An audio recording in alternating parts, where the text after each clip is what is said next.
Okay, so we're going to go ahead and get started. So welcome everyone. Glad you're here. So our goal today is to focus. I'm getting a little bit of feedback, so I might mute some people. Forgive me for that. Sorry. Let's see here. You can always unmute yourself, but I'm going to mute everybody for now. So the goal today is to do an introduction to Google Classroom. We will focus mostly on joining a classroom, responding to a few assignments, thinking about what students need to know. And then depending on how much time we have, we will start to think about how to create assignments ourselves, what the options are. I'm sure we'll do a few workshops on Google Classroom because there's a lot here. So it's not going to all happen in one session. And I know some people already have experience with it and some people are brand new to it. So we'll do our best to share information with each other. So I'm just glad you're here. My name is Eric Appleton, if we haven't met, and I work for the CUNY Adult Literacy Program.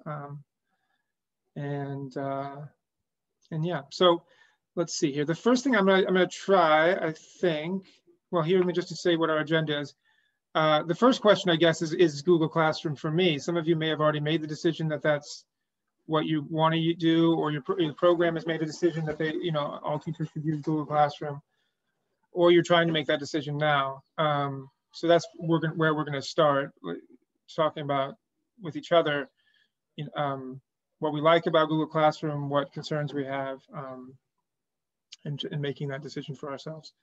And then we'll look at creating and joining a Google Classroom, talk about how to get students on Google Classroom, what challenges there are there, and maybe what tips there might be, and then start to talk about setting up our own Google Classroom.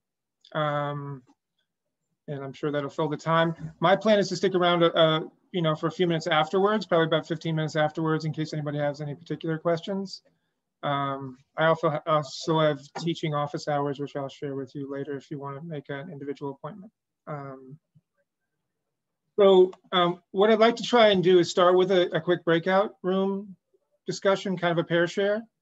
So I'm going to open rooms here in a minute, but what I'd like you to talk about with each other are these two questions.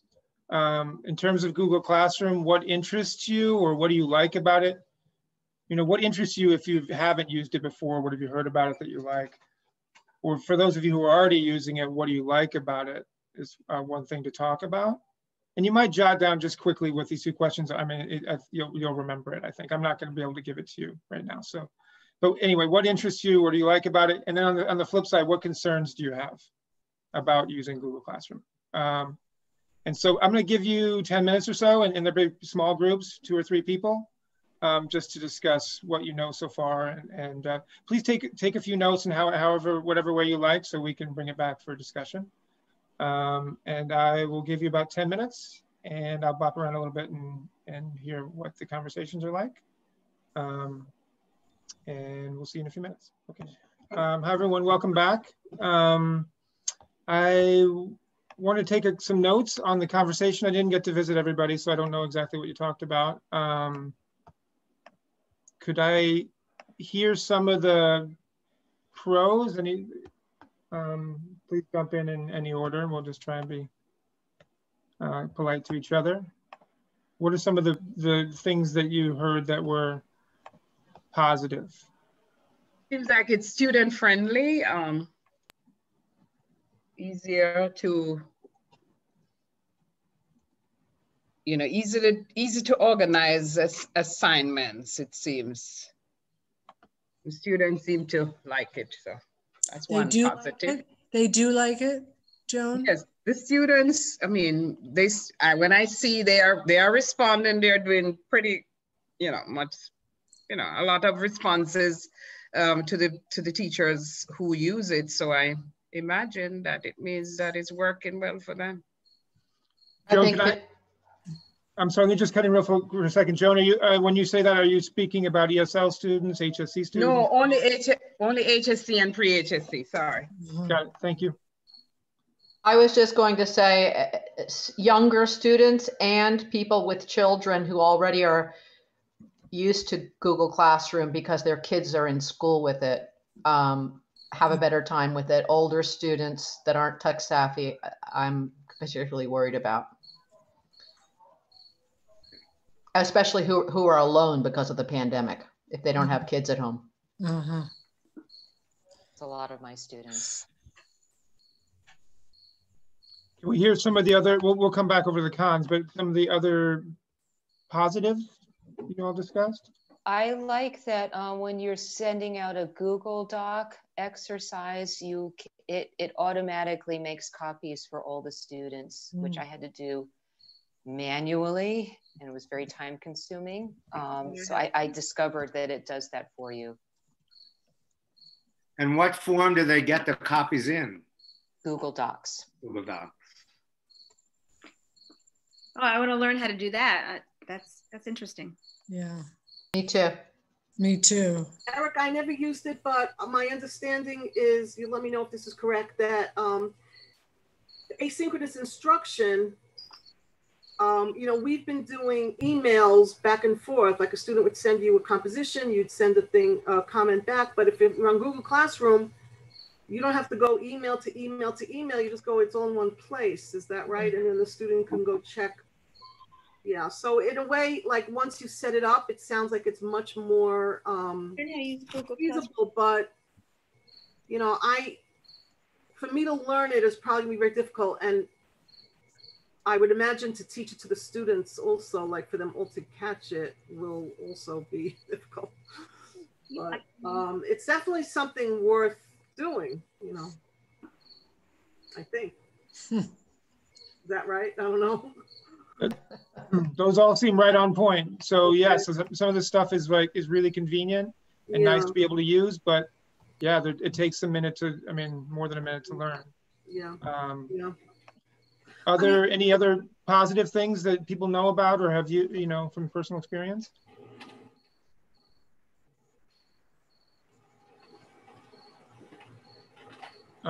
What about other cons? I took notes on a couple of things I heard individually. Let's see here. The using Google Classroom on a phone is challenging. Has anyone had personal experience with that? I've been just practicing as a student and trying to imagine what my students will experience using Google Classroom on a phone. And it could just be that I'm not yet proficient in setting up these activities, but I found that, you know, you have to download, in addition to the Google Classroom app, every time you use something like Google Docs or Google Slides, which I'd really like to use, they have to download another app. And that was confusing. I've been trying to take notes while I'm doing this so that I can have a step-by-step instruction to give them, but it's different from using it on a laptop, which I find laptops, desktops much easier to use Google Classroom. Right. So if you're using Google Classroom on a phone, those things that are more easily integrated on a computer have to be separate apps. So in order to compose a document in Google Classroom, I think you need to download Google Docs. If you wanted to make a presentation, students want to make presentations on a phone, they would need to download Google Slides. On a laptop or a computer, it's easier. That stuff is, you don't need separate apps. It just all happens through a browser. But on a phone, you need separate apps for those things. Yeah. But Eric, you say if you want a student to compose a presentation, but what about just viewing the teacher's presentation? You have to download the app? I don't believe so. I mean, well, it depends on what you mean. Like if you want, like after the fact, like not during a Zoom class, but like to look at a— Not during a Zoom class, but for example, people who are late, who have to leave early, who are absent, to be able to send the slideshow that you made for the day's class so that they don't miss the work. For them to be able to look at it, they have to be on a slide platform. Do they have to? Do you have experience with that, Christina? Do they have to, as a student, did you have to download the app to open a slide presentation? Yes. I mean, that's what my phone was telling me to do. But I was using Google Slides, you know, when I was just giving homework assignments in regular email, and not all my students at that time had a Gmail. Of course, they'll have to have it now to use Google Classroom, but the thing is, I wasn't again, I wasn't proficient enough with it because some students were asking, they were having trouble getting into it. So I think you do. I have to go back and see my notes. But I seem to remember being asked to download the Google Slide. Any app, you have to download an app for your phone. I think there might be a workaround there in terms of view only, in terms of editing it for sure, but that might be a workaround if students are just looking at a file, like a Word document or a Google Doc or a slide. But okay, yeah, it's definitely a question.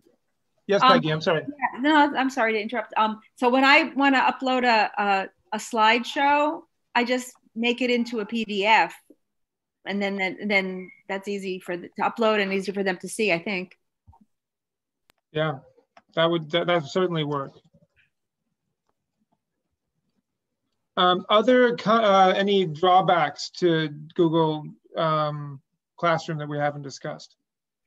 Well, it seems like, Peggy has been doing this. I haven't yet, but she set up a classroom and then sent out invitations for students to join, but very few have. Yeah, people claim, no, I can't, it's not working. The invitation's not working. I don't understand. And they all have Gmail addresses. Yeah, Eric, I've seen that too with one of our ESL teachers who's using it. It seems like her students are having a difficult time. So I don't know, for lower level ESL students, that's one of my concerns. Right. And I think you had mentioned that as well. Good to know. Okay, yeah. So these are challenges that maybe there are some specific strategies that we can have, but there are also maybe some unfortunate realities that things will be challenging in terms of getting people connected, teaching students how to use it. Can I ask a question? Mm-hmm. I haven't used it yet. When I start the class, and my class hasn't started yet, do you stage into it? I mean, do you first talk about making sure everybody has a Gmail account and go through that, and then a couple of days later, then you move to joining? I mean, how do people approach it from the beginning? I had a class today and I just went through, I made a slideshow and I went through down how to find the Google Classroom app and to, get that on their phone. Not how to navigate it yet. Smart. But just get the app. Wow. I think it's best to do it step by step, Helene. Like my first step will be anyone who does not have a Gmail gets a Gmail. That's the homework assignment. Okay. And then doing, I think Kitty has a good idea. What I was thinking of making, a YouTube out of a Zoom tutorial or something like that, but maybe a slideshow is better. But giving them something where they just, get the, the class code or just, download the app to your phone. That's another homework assignment. I think, especially for me, with my first, level 1 students, if I try to do this in the first week, second week, there'll be no students. Eric, in the group I was in, everybody had no knowledge of the Google Classroom. So it'd be hard to us to specify what's a pro and a con because we really don't know about it. Right. We could do like a survey or like an introduction to Classroom. Yep. Makes sense. Well, so I think we've got a lot out here. So this is so we know a little bit of the pros and cons, and everyone obviously is trying to decide whether this is for them or maybe they already made that decision. And then we're thinking about strategies to address some of these issues. Let me show you a few things here, and then we'll loop back into how to do a few things, how to address some of these issues. Hopefully, let's see here. Let's see if I can get this going.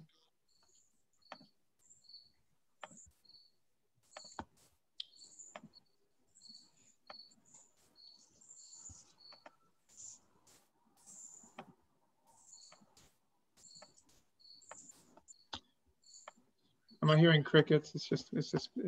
Are they real crickets or it's just the fact that I'm slow here? Okay. I was just saying the same thing. I hear crickets. And it's a good trick. I like, crickets on their Google Classroom and they're sharing it with us. Yeah, I thought they were in my head. So these are some of the pros that we already brainstormed, but I'm guessing they're mostly things that you have identified potentially. Some of the, the strengths of Google Classroom is that all the assignments come to one place instead of filling your inbox with student emails. Somebody already talked about that. You can see who's missing. I'm sorry, you can see who's missing assignments and who isn't. You can, for example, at a glance, you can see all of your students and whether they have done their assignments or not. And I'll show you how that works. You can give students individual specific feedback on assignments, and you can do that in Google Docs, or you can also do it outside of Google Docs, like through just sort of private comments on whatever work students submit. So communication between teachers and students is more centralized within Google Classroom potentially. And there's also opportunities for students to talk to each other in Google Classroom if you want that to happen. For students, it's one place for them to go. I mean, I think that's a good use for Google Classroom, is that all your assignments go there, even the stuff that you do together in the Zoom class potentially should be in Google Classroom as well. So they don't have to go looking in different places or searching through old emails to try and find assignments. There's always one place where the stuff is. And so that if they can solve that one problem, it means it's not necessarily an easy problem, but it does mean that everything's in the same place. And they get notified of assignments through email. So, I mean, that some ways that can be a challenge also, because it means they might be getting a lot of emails. And you already have gotten some alerts from me if you've signed up for the Google Classroom. So you've gotten alerts to different assignments. And so you can see what they look like. If you have a lot of assignments, it means that they're getting a lot of emails. But they can ignore the emails if they log into Google Classroom, because it's all there as well. So we have a note here saying the Google Classroom app works well with the phone. I mean, maybe that's relative because it works better than some other things do work with a phone. I feel like it works better than Zoom does on a phone. I was able to respond to assignments, but it doesn't mean it's easier than a computer. Some of the challenges which you already addressed is learning curve, of course, yours and the students, getting students up and running. And you might not need it, like depending on what you're doing, the students you have, it may not be appropriate. I know that, Moira Taylor, who, is our ESL expert, doesn't really recommend it for level 1 students. And for your class, you have to decide whether, unless it's program decision, you have to decide whether it's appropriate for your students. And in terms of the assignments that you want to give, maybe it's not the easiest way to do it. I mean, that's really a decision you have to make yourself. Okay, so let's look a little bit at creating and joining a Google Classroom. Many of you have already done this. Just, Eric, just before you do that, yes, please. We were muted and I had a question. Oh, I'm sorry, Paul.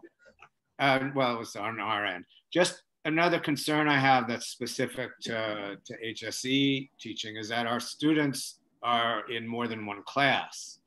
So is there the danger of students being kind of overwhelmed with having to navigate 2 Google Classrooms as opposed to just one?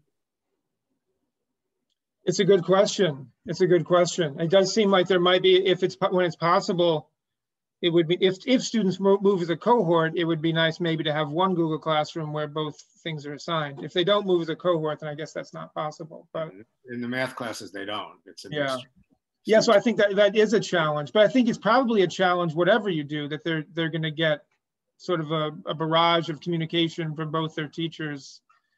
If it's the same platform, at least, then they potentially know how to get around in it. But you're right, it does mean that they will have 2 different places they have to go if it's reading and writing versus math. Yeah. It's another thing to consider for sure. So a couple things just to point out. Maybe this is clear to everybody already, but just to underline it, you do need a Google account to create a Google Classroom. It can be Gmail, but it doesn't have to be a Gmail address. So it is possible to create a Google account that doesn't have Gmail. You can use an existing email address. So if you have a Yahoo address, an AOL address, something else, you can log into Google with that email address and then have access to all the other Google tools, including Google Classroom. But then any alerts you get would go to your existing email address. Maybe that's not something that's important to you, but if you don't want to have to deal with a new email address in addition to the one you already have, if you want all your Google Classroom stuff to go to your main email address, that is possible. Then why are we asking students to make new Gmail accounts?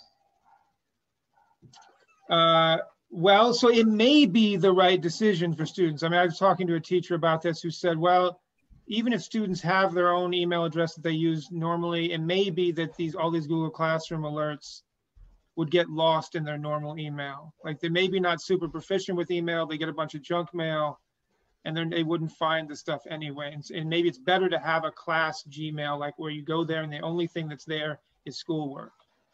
But so if they already have a Gmail account, we're asking them to make a new one specifically for this class?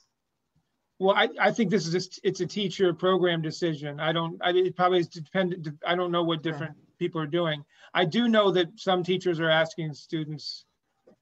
Well, I mean, definitely if students don't have a Gmail account, I know that many programs are asking them to create a Gmail account.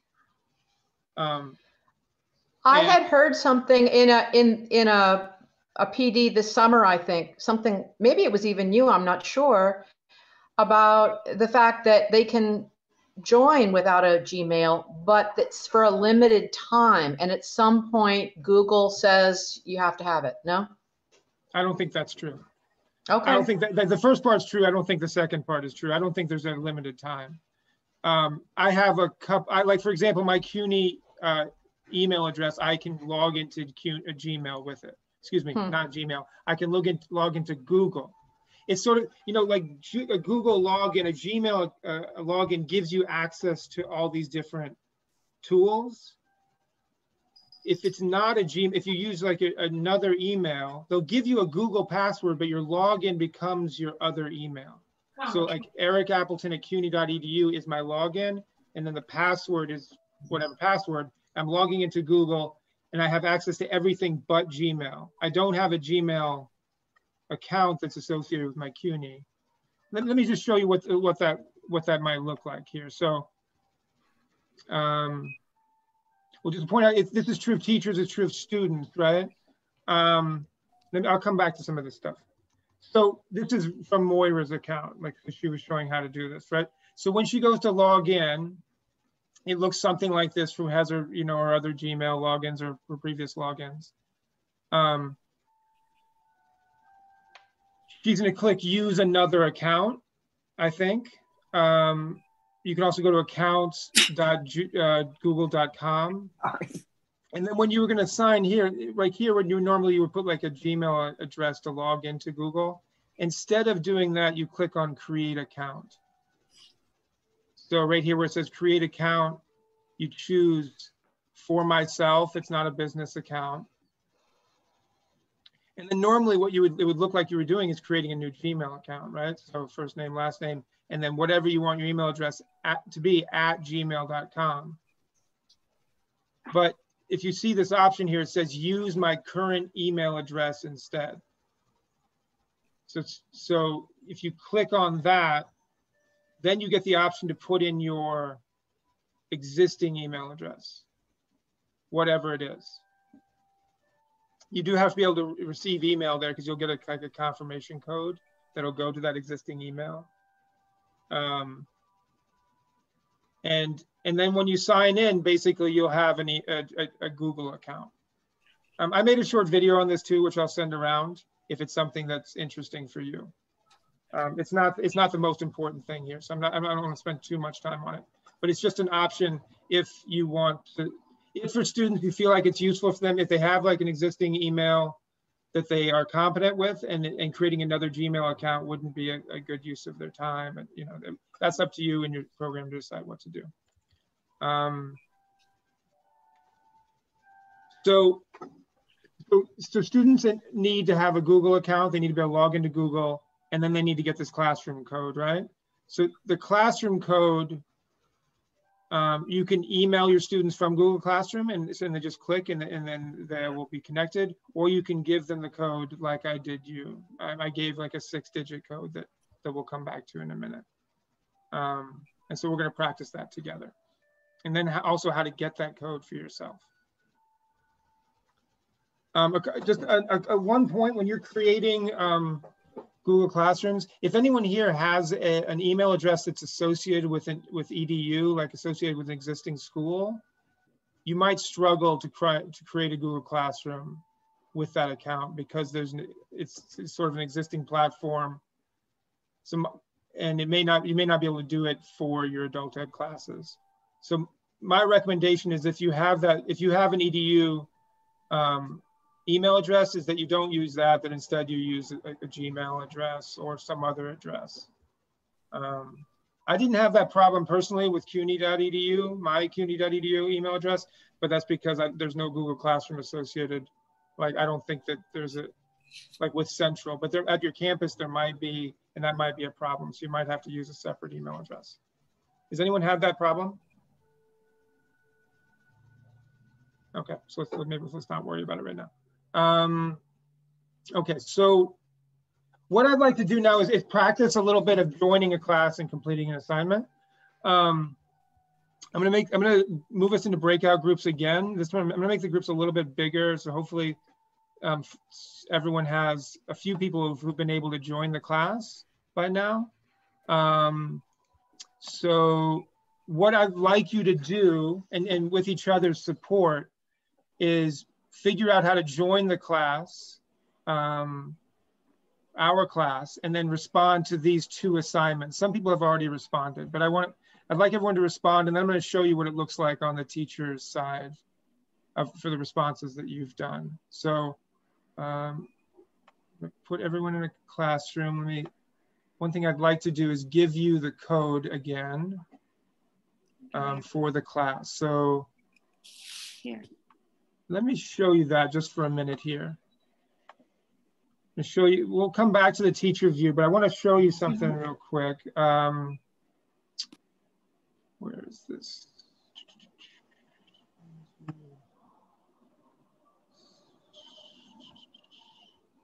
Okay. So right now we are logged into my view of the introduction to Google Classroom. So this is what it looks, so as the teacher for this group, this is what it looks like for me. And you'll see in a minute what it looks like for you. Here's our class code, PMPSIYM. I can display it a little bit bigger here. That's the code you need to join in Google Classroom. I'm actually going to copy the invite link here and put it in the chat.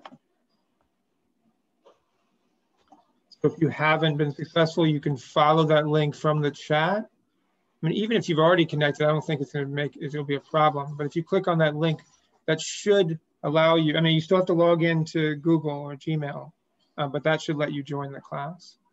So I found it here on the front page.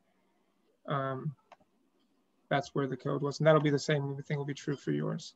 And so if you look at my class work, so there's 4 sections here. The stream, which I mostly recommend ignoring. The classwork is the main page.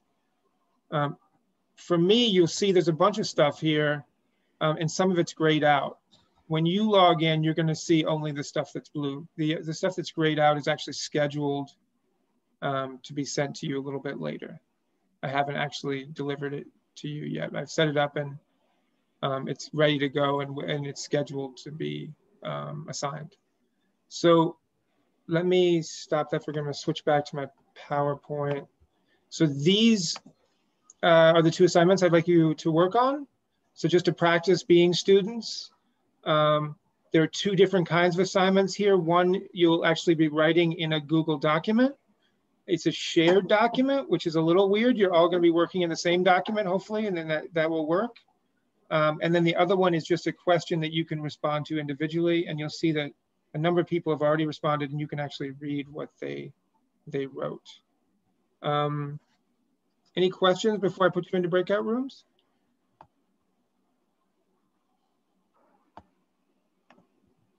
Okay, I'm going to go ahead and do it, and we'll have, I think, about, let's say, 15 minutes or so. Welcome back, and I'll come around and answer questions. You can also ask. That was fun. Somebody say that was fun. Yes. I mean, it was educational. Education should be fun. Yeah. Well, let's see. My guess is we've opened up so many questions that there's no possible way we can address them all. That's my wild guess, but we should see what we can get to, and what. I mean, my main goal, one of my main goals, is that everyone is able to join the classroom and is able to respond to an assignment. Is there anybody who hasn't been able to actually join the classroom and get into Google Classroom and through their own account? Is anyone who would like help doing that? So that's Well, the first step. I mean, since Peggy and I are co-teaching, she joined, so I haven't done it myself. Yeah. But he's got me. But they're, yeah. But he's got you, Peggy. Anybody else who just wasn't able to connect? I mean, so let me maybe show. David is raising his hand. David's right. Okay, David. Maybe okay. David, would you be willing to share your screen and oh, no problem. No problem. I'll show you. Yeah, you can help me out. Let me share. Where is my share thing now? Here. Let me open up. Share. You'll want to share like a browser, like Internet Explorer or Chrome or something like that. Oh, okay. Let me go down. Here's where I am. Okay. It says classroom, but nothing. So who can help out David? Did you try clicking the plus sign at the top where it says create or join? The plus sign? Class? Okay, got it. Or click on the D. Then join. Yeah, I guess join. Click on the D? No, the plus. It's the plus sign. The plus sign. Okay. Whoops. Oops, the plus sign is saying something. Let me move this out the way. I don't know. I think it's in the way. Join class, not create class, but join. Join class. Okay, I'm joining. And then you need the class code. Uh-oh. So did you put that in the chat, Eric? It's PMP. PMP. Big. All lowercase, I think. I don't know if it matters. But PMPSIYM, is that correct? Yeah. Okay. That's it? Enter? And then click join. Oops, sorry. Up at the top. Join, up at the top. Right-hand side, blue tab. In blue. No, on the right, other side. No, way up in the, yeah. Join. Oh, I got you. Right now.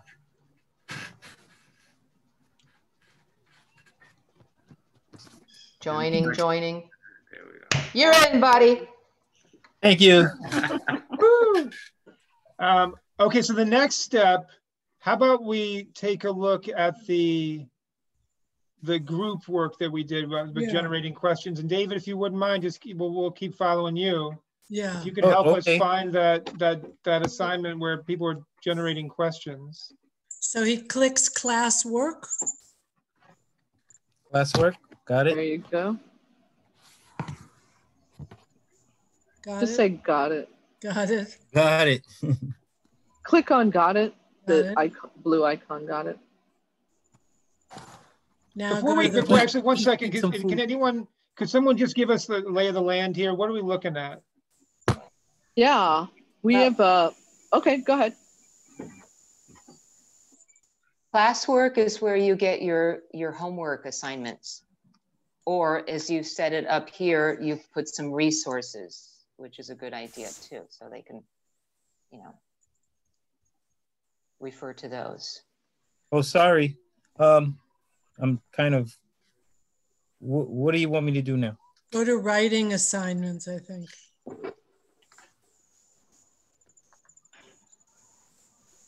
right? This is where, and then questions. Is this right? Questions about Google. Oh, here, this one? Mm-hmm. One thing to point out here that is interesting is this has to do with the way I set up this assignment. Yeah. Is that it's set to open up the same Google document. So everyone opens the same document.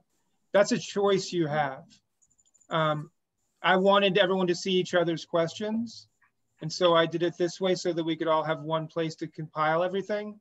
But if it was an individual piece of writing, I wouldn't want it all in one document, right? I would, and you can just set it. There's a different, I'll show you the setting, but it's where you can, it'll automatically create a duplicate, a copy for each student. Eric, excuse me, what's the anonymous animals? Us. Anonymous what? Animals. We are the anonymous animals. I'm anonymous. On the top, there are icons with little colors and pictures. Oh, this here. Yeah. But Eric, did you set that up so we each got an animal identity, or is that just built into Google Classroom? Yeah, I didn't decide that you would be a chipmunk, Paul. That was not me. Sorry. No, it's a Google thing. With everybody who links, if you're not logged in, I mean, I don't even know why we're anonymous actually. Sometimes it'll put your real name, sometimes it's anonymous. I don't really understand that, but yeah, it's a Google thing. I'm a slow. Can I suggest something? Please. Eric.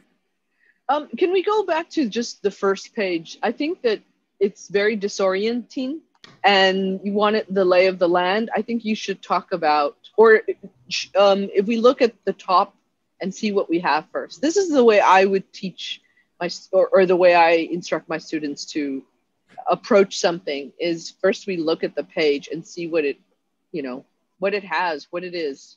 So I think we jumped into this and I think it's disorienting how we jumped here and what it was under. Do you know what I mean? Yeah. That makes sense. So we're in the middle of a Google document right now. We're in the middle of, we've jumped into this assignment. But how does a student get, how would a student get out of the assignment and get back to Google Classroom right now? Like you're saying, it makes sense, but how would we do that? Maybe how undo it. There you go. Undo. You'd undo it, maybe? Close the tab. Oh, we had Just go to the tab. Yeah, you can go to this tab. Go to how about the top? The question. Yeah. The one next to this one. This one?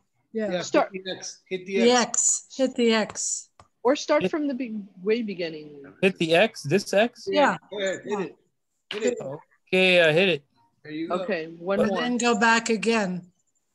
Then go back to questions about Google? Well, you can hit it again, an X next to writing. Okay. That one? Go to the beginning. Eric, I think you need to show, take us Oh, okay, I got you. You want me to go back? You want to go back. Okay, and then go to Again. stream. Yes. No, just X. No. So why don't we stop? Why don't we stop right there for a moment? Okay. Okay. Don't do anything, David. Let's all just look at your page. So you have up here, you have just three topics, stream, and I assume this is going to be to share work or to post it. And this is classwork and people. And this is where you're going to invite students or teachers, students or counselors, whatever, to your list. Okay, so David, can you move around to this one? Like first go to people, just so that we see that they're up here at the top. 1, 2, 3. Stream, Yeah. platform, people. Go to Click people. Yeah, just click on it just to see what we have here. Yeah, so here's all of us. So this is where your students will be once you invite them. And hopefully they respond to the invite. Okay, you don't have to do that. Go back up. Scroll back up. I don't see my name though. It doesn't matter. This is your you Zoom bombed it. Remember, I secretly gave you the meeting ID. Oh, Zoom bomb. Oh, I'm a hacker. I don't think it shows your name when you open it up. And I think it just shows everyone else's name. But these are your classmates. Oh, got you. When you're the teacher, you will see everybody. So Is Eric Zoom can see bombing everybody. illegal? Is it illegal?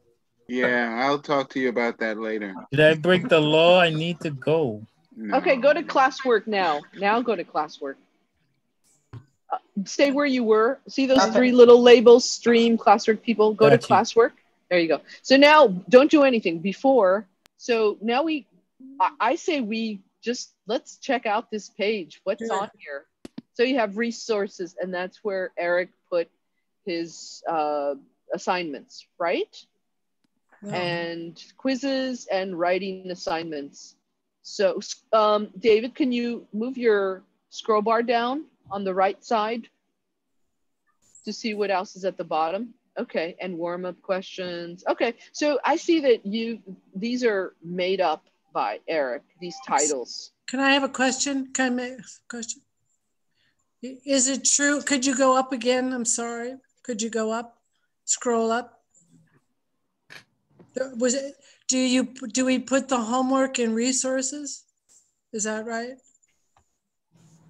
These are created by Eric. Go ahead, Eric. Yeah, you can create whatever topics you like. These are just what I chose to name them. I understand. Okay. So whatever makes sense for you. I mean, some teachers will put the date of the class as the topic, and then just assignments under each date, or you could organize them in larger categories. It's really up to you. So you created these categories? Yeah, exactly. And I want, maybe if you could show us one more thing, David, if you could show us the stream real quick, and then I want to show you what it looks like on my side. So in the stream, it's sort of like a Facebook feed or a Twitter feed or something. The feed I have here is very simple. I don't want a bunch of stuff there that's confusing. This is a little bit of a pitfall. It's a quagmire, I'd say. It's the first thing that comes up. And if you don't make a certain setting, students can get lost in the stream because they'll think that's where they're supposed to post their homework. So the way I've set it up here, it really just has only things that I put there. And it doesn't have a bunch of automatic stuff because it can just fill up with a pile of stuff that isn't even necessary. Let me switch over and I'm going to show you real quickly what it looks like on my side. I know we're running out of time. But I'm sorry, can I just ask a quick question? David, stop your share. It's okay. I've got it. Go ahead, ask it. Yeah, please. I thought the stream were announcements. So if like in the beginning of the term, we have a welcome memo, isn't that where I would put that? I mean, things, you can't interact with it really, but it's information that would be valuable. It depends how you set it up. Here, so this is my first Google Classroom. It was a math class in the spring. I didn't realize that I should do anything particular. And here's a student trying to post homework in the stream. Oh, wow. I like that you can be totally creative still with this layout, and you could still, your own titles and your own streams. Right. So yeah, this is a math class, and so you can see. So my math class, I had geometry and algebra as my topics, and then I had information about the class, was just sort of not assignments, but just basic information. It's really up to you on how you want to organize that. Let me show you what this class looks like from my side. But real quick, I want to show you, since we're running out of time, a setting that you should take a look at when you set up your own class. The settings for this classroom, and again, is as a teacher, not as a student, are this gear on the top right. It's the same settings sort of icon for most Google products. If you go to settings here, it's sort of the options for this class, right? Here's the title, the subject. You can put it whatever you like there. You can put a class description. It'll show up on the main page. Here's where those meeting codes are. Again, here's the link that you can send to students, right? This is the link I took and, pasted into the chat. I'll do that again. This is something you could do in a Zoom class, right? Show them Google Classroom, copy the link, paste it in the chat. But here's the thing I want to point out in a couple options. This is the stream. Oh yeah. I would instead of having students post and comment, I would put only teachers can post and comment. It's a recommendation so that students don't get lost there and think that they're giving you their homework, and what they're really doing is just kind of commenting in the stream. Only teachers. Okay. The other places I would hide notifications. Yeah. If you have it set to show attachments and details, every assignment that you post to students will show up in the stream, and it's super confusing. Like, I would just recommend just hide notifications, and it's only stuff that you put as a teacher, basic information about the class that ends up there, and they realize there's not much there, it's just the basic information, and then you end up going, make sure you save, but you end up going to the classwork section, right? So not the stream, that's just basic information. I could write a note to the class if I want. I mean, I'm the teacher, I can do that, but nobody else can. And then I go to classwork is where all my assignments are. Okay. And one thing you'll notice here is that some things are blue and some are gray. This Google Classroom pros and cons, actually, I sort of made a mistake here. This is the document I was taking notes in, just to show you real quick. Right, this is the document I was taking notes in on your conversation at the beginning. You don't have access to it yet because it's scheduled for tomorrow, right? So if I edit here, you know, I can assign things in the future, or I can say, well, I'm ready to post it right now. So if I post it right now, you'll now see it in your Google Classroom. Or I can set things up that I want to show up after class. Like another thing I did here, if you look at the classwork now, is there's a quiz. Like this quiz wasn't there, I don't think, when you looked at it earlier. It was posted at 2:46. So I scheduled it to go out towards the end of our meeting. So you could go take a look at that now and respond to it and see what that's in Google Forms. So I know there's a bunch of details here on how to create an assignment that we haven't looked at all, but I wanted to give you an idea of what it looks like on my side. Like under the people section, I see all the students as well. It looks a little different because I can email students individually. I could drop students if I needed to. There's a grade section, though I wouldn't recommend you. I mean, I don't know. For me, I wouldn't be planning on using grades, but what I can see here is everyone who turned in assignment and those, and who didn't, right? So I see there's people who turned some stuff in that I need to respond to. The check mark means it was turned in and I responded. Excuse me, Eric, if you want to email to a student directly, you go to people? Yeah, so you could do that, right? You could just email a student here. Right. And I would email from whatever email is associated with your Google Classroom, right? So, yeah. What if you have two classes? You can email everybody at once too, right? I think, right? You could, here's a check mark. How do you do that? What if you have two classes? And then just click email, right? Yeah. Oh, great. I would assume, let's see what happens here. I mean, this is emailing from my personal account. You'll want to, that's why you want to sort of think carefully about what account you want to use, whether it's your personal account or it's a professional account that you set up with Gmail. And it does BCC too, which is nice. So then they don't see each other's email addresses. Mm-hmm. Sorry, was there a question? I'm just noticing it's 3 o'clock, so we'll probably, I'm gonna stick around for a little while if anyone has questions. I know we're kind of ending right in the middle of a bunch of open questions, but we'll schedule another part 2 of this. What if you had 2 classrooms? Next week? Maybe, we'll see. Maybe 2 weeks from now. Let's see, maybe next week. Yeah. If you had 2 classrooms, that's a good question. So for me, my login here, I think hopefully you're still seeing my screen. Is that a plus? If you go here, like for me, if I click on this thing here on the top left, I have 3 different classes for Google Classroom, and I can just switch between them. So Eric, you created 2 separate classes in the same stream account.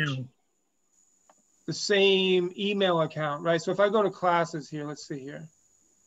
Right, so this is my main login for Google Classroom. If I go to classroom.google.com and I log in, I see all of these. Now it's interesting, I'm not a teacher of all of them.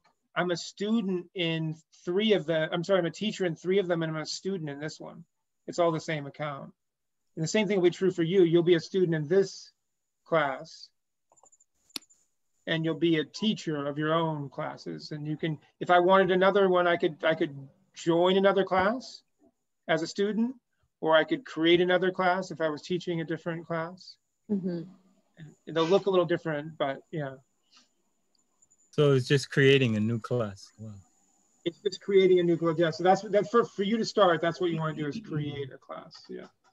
So it seems to me that the setup is the hardest part because it's time consuming.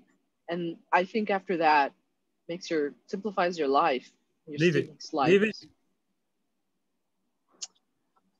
Yeah, learning how to create an assignment. I mean, you have to practice how to respond to student work. I mean, that, and deciding whether you're going to respond to every single thing that students do. For me, I think actually that was one of the lessons I learned, is that I don't want to respond to every single thing that students do.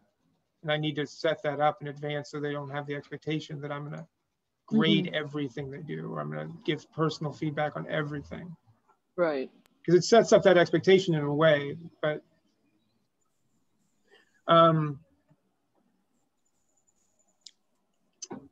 so we ran out of time, as we always do when I run a session. Anything else that people wanted to talk about individually or specifically?